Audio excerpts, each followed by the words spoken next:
Well, calling in today, we have the Director of National Economic Council, Mr. Kevin Hassett, and so many things are going on. And where do we start? Director Hassett, give us your pulse of our economy for this year. I mean, I know I've been talking about it with Larry Kudlow, and you've been talking about it with Larry Kudlow. Give us your pulse on what you think is going on.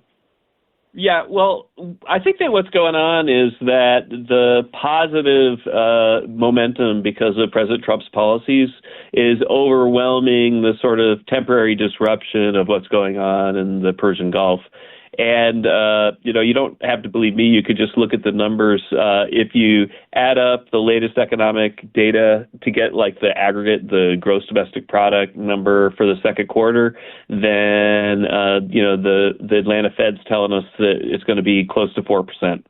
So we're looking at about 4% growth. And to put 4% growth in perspective, remember that when President Trump came in and I was his chairman of the Council of Economic Advisors in 2017, we told everybody we'd get 3% growth, which we did. And when we told people that, then Larry Summers and a whole bunch of people like that said we were crazy, that 3% was impossible. And so here we are, we've got like gas prices, which we're working on getting down and all that, but we're still looking at a 4% quarter. And that's just, I think, a metric of how successful his policies are.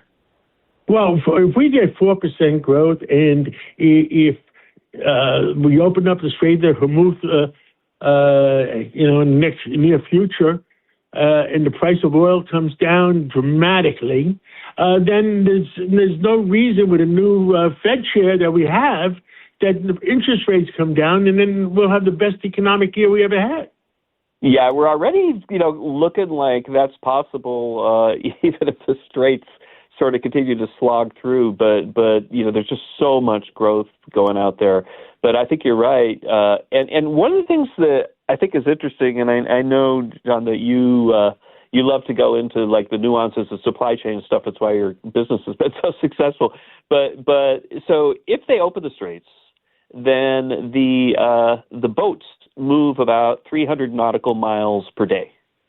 And so if you look at the places where energy prices are really, really high, that's driving global prices up, it's like India, Pakistan, Singapore. Those places are actually pretty close to the Gulf.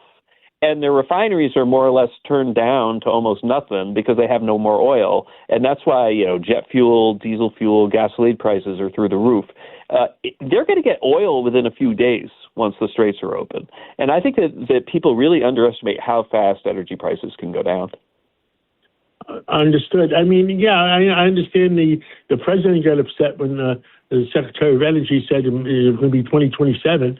But I've been in the oil business for 44 years, and the minute something happens like that, it goes down the next day. I mean, it goes down the next that night at midnight. What do you think? I know the president keeps telling us a multi-trillion dollars in new investment. What is the timetable on that? How much of that 18 trillion he's talking about will be this year versus next year versus the year after? Oh, well, it's a great question, and it's something that we track really, really carefully. In fact, my office keeps a spreadsheet of the commitments, and so, like, when we say these numbers, they're actually true, and we have a schedule of groundbreakings for all of these projects, and a lot of them have already broken ground.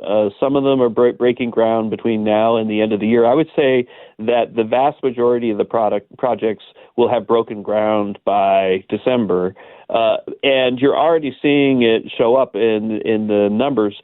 So the capital spending number for March that just came out a few weeks ago, was the biggest increase in like the purchases of new machines and equipment and stuff like that we had just about ever seen. And so what's happening is they first got to build a building, and then they put the machines in, then they hire the workers.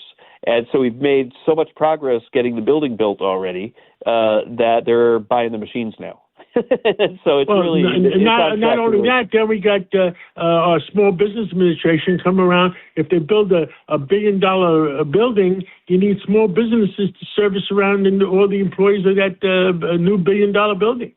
Yeah, exactly, and small business sentiment is doing really, really well, and the small business story I find most interesting when I'm looking at the data is that there's two types of small businesses in the U.S. Small businesses, regardless of what they're doing, it could be a hairdresser, or a soda pop shop. That they're managing inventory and managing employees and things like that. If they hire an artificial intelligence, an AI consultant, then the firms that did in the last year saw their sales double. Can you imagine? And the firms that didn't saw their sales stagnate. And so if there are small businessmen out there listed, you should just Google and find somebody to help you use AI to make your business a little bit better, because it's really, really working. And let's pray for America, and